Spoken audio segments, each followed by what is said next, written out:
invite you to meet Sarah and Tom, who have been married for over 35 years. For most of their adult lives, they focused on their careers, raising their children, and managing the day-to-day responsibilities of being a busy working couple. Tom worked as an engineer for a large firm, while Sarah was a school teacher. Together, they built a comfortable life and saved diligently for retirement. Now, after decades of hard work, they've both recently retired. Well, you'd think that they'd be thrilled, right? No more rushing to work, deadlines, early alarms, and at first they were. They celebrated their newfound freedom by taking a month-long vacation, spending time with their grandchildren and catching up on hobbies that they'd set aside for years. Welcome to my podcast on How Not to Retire, a psychological approach to retiring healthy and wealthy. Episode 27, The 5 Components of Permanent Change. Greetings, I'm your host, Dr. Richard Himmer. Today we're diving into a topic that I believe is crucial for personal growth and those navigating significant life's transitions, particularly as we enter new chapters in life. We're talking about permanent change, specifically how to embrace it and make it sustainable. More importantly, we'll explore the 5 key components that make permanent change possible and transformative. So now back to our story. After the initial months of excitement, something shifted for Tom and for Sarah. They found themselves restless, aimless even. Tom began to feel a sense of loss. He missed the structure and purpose his job provided. Sarah, who had loved the teaching routine and the community it provided, found her days increasingly monotonous. Leaving the structured teaching community was akin to withdrawals from a toxic drug. I ought to know. I saw my wife go through it. But back to the story. Once, everything was a lesson for young skulls full of mush. Each lesson plan had learning objectives. Pretty soon, Tom had to remind Sarah that dinner did not need learning objectives, and his idea of shared time did not include surprise quizzes and gold stars for answering correctly. That didn't stop Sarah from putting her energy into lesson plans for the grandchildren, who were more receptive than her retired executive husband, who was rather a fuddy-duddy when it came to playing school. But they began to argue over small things, something they rarely did before.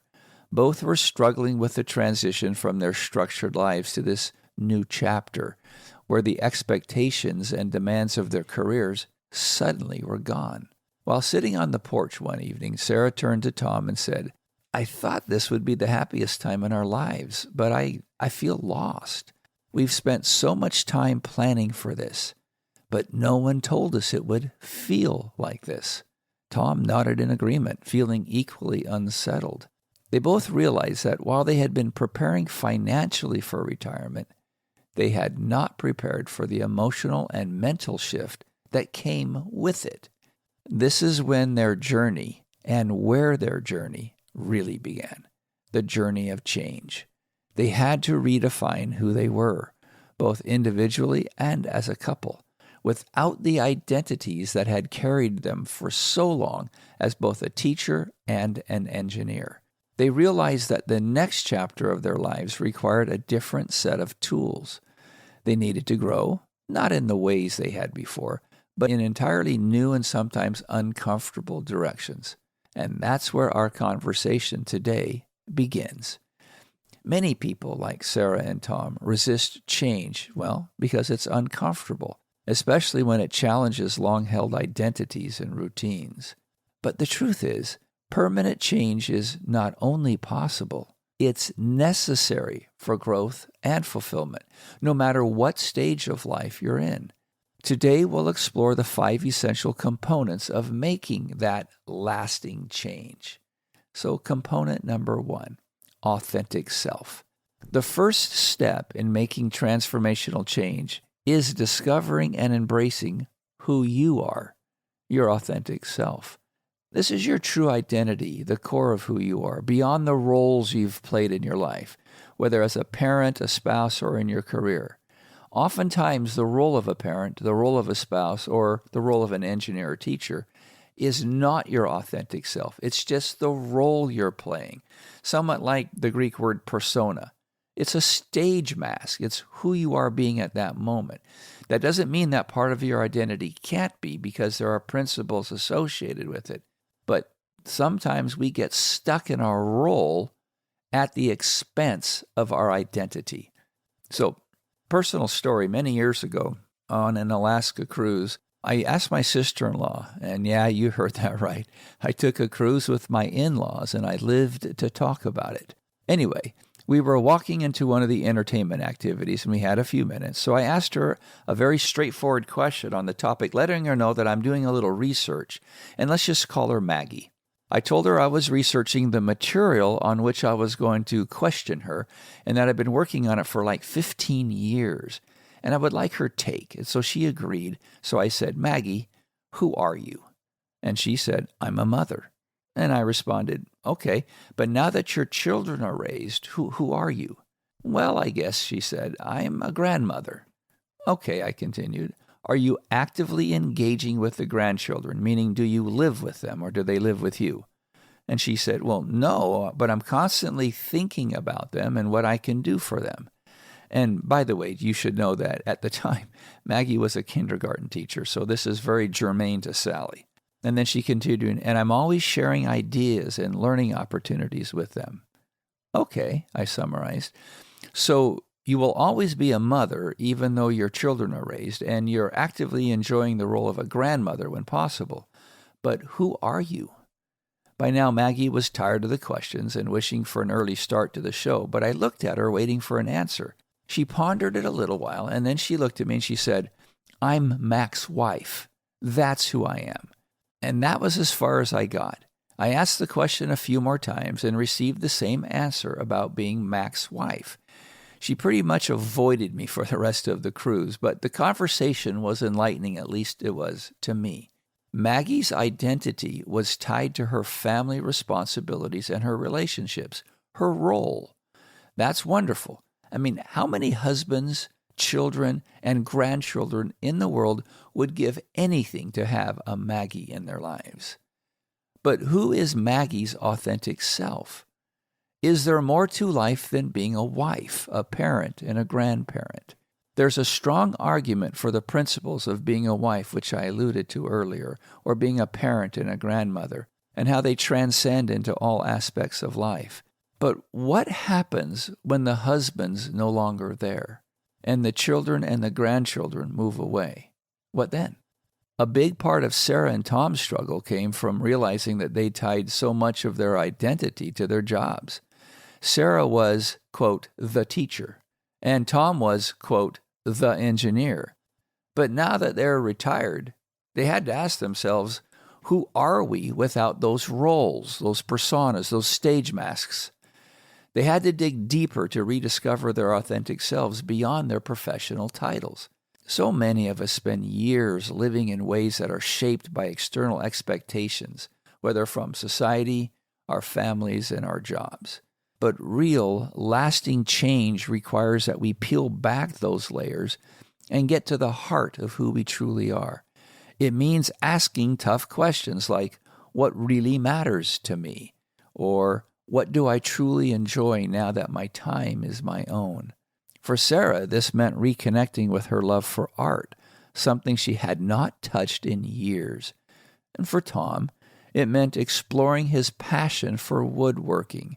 They realized that retirement wasn't about just doing nothing. It was about finding new ways to express their true or authentic selves, ways that had been dormant for years. Okay, component number 2, self-awareness. After reconnecting with your true identity, your authentic self, or at least starting that process, the next step is cultivating increased or greater self-awareness. Self-awareness is about recognizing your emotions, understanding what triggers them, and acknowledging how they affect your behavior and relationships. For Sarah and Tom, self-awareness came into play when they noticed how their frustrations with retirement life led to arguments over trivial things like who would make breakfast or what they should watch on TV. These arguments seemed small on the surface, but underneath they've both felt a sense of loss and uncertainty about their purpose. Tom, and realistically so, missed the structure of his job, and Sarah missed her sense of community with her crumb crunchers and her colleagues. Self-awareness allowed them to step back and ask, why are we really upset? They realized that it wasn't about breakfast or TV, but about adjusting to a new way of life. Once they became aware of the deeper emotions driving those frustrations, it was then that they were able to have a more open, honest conversation with each other, and this helped them navigate the transition. Self-awareness is the foundation of emotional intelligence, which we'll discuss in a moment. But the key takeaway is that you can't change what you're unaware of. If you're feeling stuck or frustrated, take the time to explore what's really going on beneath the surface. This is problem finding before problem solving. Often it's not the situation itself that's causing the stress, but your internal response to it. The ancient Stoic philosopher Epictetus said, "It's not what happens to us, but how we think about it." In other words, we cannot control external events, but we can control how we interpret and respond to them. Again, his quote was, "It's not what happens to us, but how we think about it." Okay, component number 3, acceptance. Acceptance is this next crucial step in the process of the permanent change. And no, acceptance doesn't mean giving up or settling for less, or even agreeing with something outside your principle base. It means embracing reality as it is, not as you wish it were. For Tom and Sarah, acceptance meant acknowledging that their lives had changed dramatically and that their old routines and identities were no longer applicable. They had to accept that retirement wasn't going to be a continuation of their working lives. It was literally a new chapter, and it required new tools, or at least new ways of thinking, and then you would need new tools. Acceptance is about letting go of the need to control everything. Now, consider their two professional roles. An engineer, complete control of what's going on, the facts, the situation. Teacher, classroom management, controlling the direction and the mindset of the thoughts and the minds of the crumb crunchers in the room. So to repeat it, acceptance is about letting go of the need to control everything. It's understanding that some things, like aging or the passage of time, are inevitable. However, rather than fighting against these changes, acceptance allows us to flow with them and find peace in the process. For Tom, this meant accepting that his days wouldn't have the same structure as they did during his working years. Reality is, he needs to replace something there. For Sarah, it meant accepting that she no longer had a classroom of students to teach daily, but that didn't mean her life lacked purpose. Once they both accepted these new realities, they could begin to shape their lives in fulfilling and meaningful ways. All right, number 4, emotional intelligence, or EI, which we covered in the last podcast. And this is the ability to understand, manage, and navigate your own emotions while also being aware of the emotions of others. What's going on in the room? Are you paying attention? It's a critical skill for anyone looking to make permanent change, especially in relationships and in life's transitions. For Sarah and Tom, developing their emotional intelligence was vital to improving their relationship during this phase of life. Remember, their awareness happened when they realized they were arguing over things they'd never argued before. Tom was feeling a bit uncertain about his purpose, and Sarah was grappling with the loss of her professional identity. By becoming more emotionally intelligent, they could support each other rather than fall into the cycles of frustration and blame. This also meant, and this goes back to many of the other podcasts we've chatted about, creating a daily routine and encouraging healthy habits like exercise, mindfulness, and quality time together, dates with a purpose. They also made a conscious effort to reduce negative influences, whether that was limiting time spent watching the news, which would be a good medicine for anybody. This is what they noticed. After watching the news, they often were left feeling anxious, and therefore they had to eliminate that negative aspect of their life. By the way, it's like a soap opera. If you just give the news a break for a week and come back, you can pick up where they left off. Nothing will have changed. Another thing they needed to do was to set boundaries with friends who were overly negative about aging and retirement. When someone is constantly reminding you that you're getting old, that's not going to help you any. You're simply getting wiser. Just a quick example. Yesterday, I played in a golf tournament. My golfing companions were 83 and 78 respectively. It was a two-man scramble. I played with a pretty talented golfer as well, his name's Chad. But the two gentlemen that we played with, one was a former professional athlete. They had better handicaps than us. They were absolutely amazing. They were very calm during the whole time. They were just smooth in all that they did. As a matter of fact, I nicknamed one of the two guys playing Silk. Everything he did was so smooth, so deliberate. It was really enjoyable to watch these gentlemen on the golf course, just in an element, thoroughly enjoying themselves. Okay, let's go on to number 5. That's called deliberate practice. This final component of permanent change is deliberate practice. And it's not the same as regular practice, which can often become repetitive and mindless. Deliberate practice is purposeful and focused on improvement. For Sarah and Tom, it meant intentionally working through their communication and emotional regulation skills. They had to be aware of it first, then they could regulate it. And then they would practice talking to each other and being aware of what was going on. They didn't just go through the emotions of their daily routines. They actively sought to improve their communication with each other and their emotional management in their acceptance. One example of deliberate practice for them was they set aside time each day to discuss their feelings and their thoughts about retirement and their goals for tomorrow. They also practiced mindfulness together, and that helped them stay present, and it reduced the anxiety about tomorrow, which is what anxiety is. It's a fear of tomorrow, or making stories up about tomorrow that may or may not happen. Deliberate practice is about making small, intentional changes that add up over time. It's not about perfection, it's about progress. As many experts explain and suggest, even improving by just 1% every day can lead to significant transformation over time. The process of permanent change is circular and it's interconnected. It starts with discovering, it's a repeat now, authentic self, cultivating your self-awareness, practicing acceptance, being aware of what's going on, developing your emotional intelligence, which covers those 5 tenets that we discussed last week, and engaging in deliberate practice. These components build on each other. They compound to improvement. That's why that 1% idea is so powerful. And if you were to do this a little bit every single day, you would find yourself revisiting one or more of the 5 different components and improving upon them and developing a new neural pathway. So as we wrap up today's episode, I want to leave you with this thought. Real permanent change is not about resisting life's transitions. It's about embracing them with openness and curiosity. It's about discovering your true self, your authentic self, becoming more aware of what's going on in your space, practicing acceptance. Remember, acceptance doesn't mean you agree. It means that it doesn't have a negative influence on you.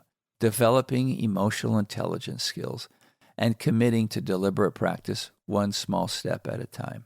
Thank you very much for joining me today on How Not to Retire. I hope this conversation's helped inspire you, whether you're nearly retiring or already retired, or perhaps just simply navigating a new chapter in your life. If today's episode resonated with you, please share it with someone who might benefit as well.